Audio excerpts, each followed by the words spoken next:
নমস্কার, আমি ডক্টর অর্ণব দত্ত, মনোচিকিৎসক। আজ আমি একটি মারাত্মক নেশার কথা বলবো, যেটাকে আপনারা ড্রাগ অ্যাডিকশান বলে জানেন। মানে এই ড্রাগ অ্যাডিকশান এমন একটা নেশা যেটা সবচেয়ে বড় নেশা, মানে এর উপরে খালি ছাপে সবলই হয়, ব্যাস। এবার বিড়ি, সিগারেট, মদ সব ছোটোখাটো ব্যাপার এইখানে। তো ড্রাগ অ্যাডিকশানের ক্ষেত্রে যে নেশার ক্ষেত্রে যে তিনটে পর্যায় আমরা দেখি, যেমন প্রাইমারি, সেকেন্ডারি, ক্রনিক। এই ড্রাগের নেশার ক্ষেত্রে কিন্তু ক্রনিক পর্যায়টাই দেখা যায়, কারণ প্রাইমারি সেকেন্ডারিতে কেউ ড্রাগের নেশা করে না, মানে খুবই কম, খুব রেয়ার। সবাই এইসব নেশা পেরিয়ে এসে এই নেশার মধ্যে ঢোকে। এবার ড্রাগ অনেক রকমভাবে নেওয়া যায়। আপনারা জানেন ড্রাগ বলতে অ্যালোপ্যাথি ওষুধের যে ক্রুড ফর্ম, অর্থাৎ ওইটি দিয়ে অ্যালোপ্যাথি ওষুধ তৈরি হয়। ওটা যেমন জীবনদায়ী জিনিস, অল্প পরিমাণে ওষুধ তৈরি করার ক্ষেত্রে যেমন কাজ করে, কিন্তু বেশি পরিমাণে খেলে ওটাই নেশা হিসেবে কাজ করে। এবার ওই জিনিস তো সবাইকার কাছে আসা সম্ভব হয় না, তখন অধিকাংশ মানুষ কী করেন, তারা বেশ কিছু ওষুধ আছে যেগুলো তারা খান, অ্যালোপ্যাথি ওষুধ, অনেক বেশি পরিমাণে নেশা করার জন্য।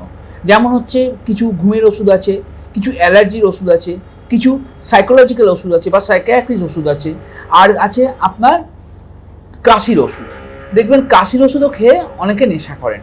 এবার দুটো নেশার মধ্যে একটা ভাগ আছে, যারা আমার কোন সাইকিয়াট্রিক ড্রাগ খান বা ঘুমের ওষুধ খান বা আপনার অ্যালার্জির ওষুধ খান, তারা একটু বেশি রোগা হয়ে যেতে থাকেন বা একটু বেশি থিন অ্যান্ড লিন আমরা যেটা বলি সেটা হন। আর যারা কাশির সিরাপ খান তারা কিন্তু মোটা হতে শুরু করেন। হ্যাঁ, তাদের উপর থেকে দেখতে খুব সুন্দর লাগে, ফর্সা গোলগাল হয়ে পড়ে, কিন্তু ভেতর থেকে তারা একদম ভেঙে যায় এবং একটা সারাদিন নেশাতুর একটা ভাব কাজ করে। অ্যালোপ্যাথি ওষুধের ক্ষেত্রে এটা দেখা যায়। এইবার সমস্যাটা হচ্ছে এই ড্রাগ আপনি কীভাবে পায়। এরা পায় তো ওষুধের দোকান থেকে, আর একটা হচ্ছে কিছু ক্ষেত্রে পায় অনেকে বা খেতে চায় বা খায়, আপনি যদি বলেন, সেটা হচ্ছে ওই সিগারেটের রাংতার উপর ড্রাগটা নিয়ে শুকে খায়। আর একটাভাবে লোকে ড্রাগ নেয় যেটা খুবই ডেঞ্জারাস, মানে সব ড্রাগ নেওয়া ডেঞ্জারাস না, এটা আরও ডেঞ্জারাস, কারণ আরও অনেক রোগ তাতে ডেকে আনে। সেটা হচ্ছে ইঞ্জেকশনের মাধ্যমে, অনেকেই জানে। এবার এই ইঞ্জেকশনের মাধ্যমে ড্রাগ নেওয়ার জন্য ড্রাগের তো ক্ষতি হচ্ছেই, তার সঙ্গে এইচআইভির মতো বা হেপাটিক কার্সিনোমা যেটা আমরা লিভার ক্যান্সার বলি, বা হেপাটাইটিস সি যেটা মারাত্মক লিভারের অসুখ, এই টাইপের কিছু রোগ যেটা রক্তবাহিত রোগ, সেগুলো কিন্তু চলে আসে। তাই এই ড্রাগ নেওয়া মানেই হচ্ছে একটা রুগী বা একটা মানুষের তার অনেকটাই শেষ হয়ে যাওয়া। এবার ড্রাগের ক্ষেত্রে আরেকটা যেটা প্রবলেম হয়, সেটা হচ্ছে কিছু ড্রাগ মানুষকে উত্তেজিত করে, তারা মারপিট করে, উল্টোপাল্টা কথা বলে, তারা মানুষের সঙ্গে পায়ের সঙ্গে পা লাগিয়ে ঝগড়া করে, বাড়ির লোক বাইরের লোক সবের সঙ্গে ঝামেলা করে। আর কিছু ড্রাগ আছে সিডেটিভ, অর্থাৎ সারাদিন ঘুমিয়ে থাকে। এবার প্রবলেমটা হচ্ছে কি, যেসব ড্রাগগুলো খেলে খুব উত্তেজনা তৈরি হয়, সেই সব ড্রাগ নিয়ে বাড়ির লোক খুব বেশি চিন্তা করেন, কারণ তারা বাড়ির লোককে খুব বিরক্ত করে। এবার কিছু ড্রাগ আছে খেয়ে ঘুমিয়ে থাকে, সিডেটিভ, সেই ক্ষেত্রে কিন্তু বাড়ির লোক অতটা নজর দেয় না, যে ঘুমোচ্ছে ঠিক আছে, কিন্তু তারা বুঝতে পারেন না যে দুটো ড্রাগের ক্ষেত্রে কিন্তু মারাত্মক সমস্যা হয়।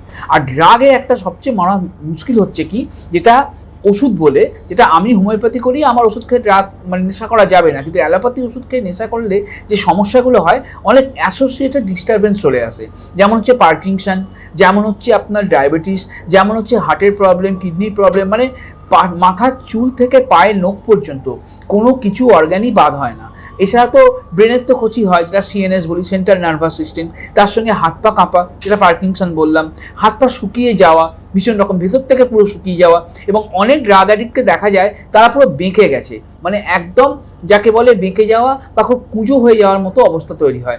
তার কারণটা হচ্ছে ড্রাগ ভেতর থেকে সব শুকিয়ে দেয়। শুধু তাই নয়, হার্টের প্রবলেম তো বললাম, কিডনির প্রবলেম, লিভারের প্রবলেম, মানে কোনো অর্গানকেই ড্রাগ ছেড়ে দেয় না।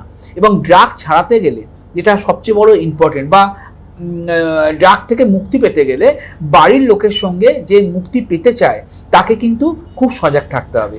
এবার অনেক রোগ আছে, যেমন অনেকগুলো ছোটো ছোটো নেশা আছে, যেমন সিগারেট বা মদ প্রাথমিকভাবে এরকম হয়, ডাক্তারের কাছে এলো না, নিজে থেকে ইচ্ছে ছেড়ে দিল, সম্ভব প্রাথমিক পর্যায়ে। কিন্তু ড্রাগ যদি কেউ নিতে আরম্ভ করে, তখন কিন্তু আপনার ডাক্তারের সাহায্য লাগবে, কারণ ডিটক্স করার ক্ষেত্রে অনেক বেশি আমাদের শক্ত পথ অবলম্বন করতে হয়। কারণ ড্রাগ শরীরকে এমনভাবে ঝাঁঝরা করে দেয়, সেখান থেকে বার করতে গেলে আপনাকে অল্প মেডিসিন বা অল্প ওষুধ আপনাকে খেতেই হবে, সেটা আপনি যে প্যাথি করুন। তবে অ্যালোপ্যাথি ওষুধে একটা সমস্যা হচ্ছে কি, অ্যালোপ্যাথি ওষুধ নিশ্চয়ই ভালো কাজ করবে, কিন্তু ড্রাগ অ্যাডিক্টরা যদি সেই অ্যালোপ্যাথি ওষুধটা এক মুঠো পেয়ে যায়, ব্যাস সেটা নিয়েই তারা নেশা করতে শুরু করবে, যেটা আমাদের হোমিওপ্যাথিতে হবে না। এবং কিছু ক্ষেত্রে দেখা যায় এই ড্রাগ অ্যাডিক্টটা কিন্তু রিহ্যাবিলিটেশন বা মেন্টাল নার্সিংহোমে রাখাটা অত্যন্ত প্রয়োজন হয়ে পড়ে।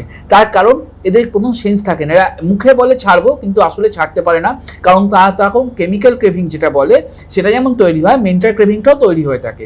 এই যে সেফ হাউস বলুন বা আপনি আমাদের রিহ্যাবিলিটেশন বলুন বা মেন্টাল নার্সিংহোম বলুন, যাই বলুন না কেন, এখানে অন্তত মানে আইভি দিয়ে ডিটক্স করা হয়, কাউন্সেলিং করা হয়, ওষুধ খাওয়ানো হয়, যাতে তাকে ওই জায়গা থেকে বার করে দেওয়া যায়, অন্তত শরীর থেকে।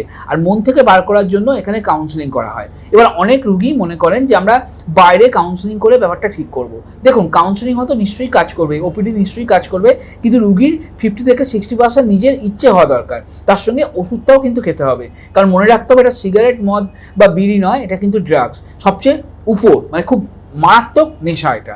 এবং এই নেশা থেকে ছাড়তে গেলেও কিছু উইথড্রয়াল সিমটম হয়, যেমন নেশা করলে যেমন আমি যে বললাম হাত পা কাঁপা, জিভ থেকে লালা পড়া, হ্যালুসিনেশন যেটা হয়, অর্থাৎ মানে ভুলভাল দেখা বা ভ্রান্ত ধারণা, যেটা ডিলিউশন বলি আমরা, সেগুলো যেমন থাকে, যখন উইথড্রয়াল হবে বা যখন ছাড়তে চাইবে তখনও কিন্তু এটা হবে। সেইটুকু কষ্ট রুগীকেও সহ্য করতে হবে এবং রুগীর বাড়ির লোককেও সহ্য করতে হবে। এবং ড্রাগ যেহেতু মানে এরম কোনো মদের মতো বিষয় নেই যে বেশি জল দিয়ে কম জল দিয়ে, এই ব্যাপারটা নেই, বা সিগারেটটা কম খাওয়া বা বেশি খাওয়ার ব্যাপার নেই, কিন্তু ড্রাগ একটুখানি খেলে যেহেতু ক্ষতি, তাই এটা কিন্তু একদমই বন্ধ করতে হবে। এবং প্রথম দিন থেকে যখন আপনি বন্ধ করবেন 24 ঘন্টার থেকেই তার এফেক্ট শুরু হবে, অর্থাৎ উইথড্রয়াল সিমটম শুরু হবে, সেটাকেও কিন্তু সহ্য করতে হবে রুগীকে এবং রুগীর বাড়ির লোককে।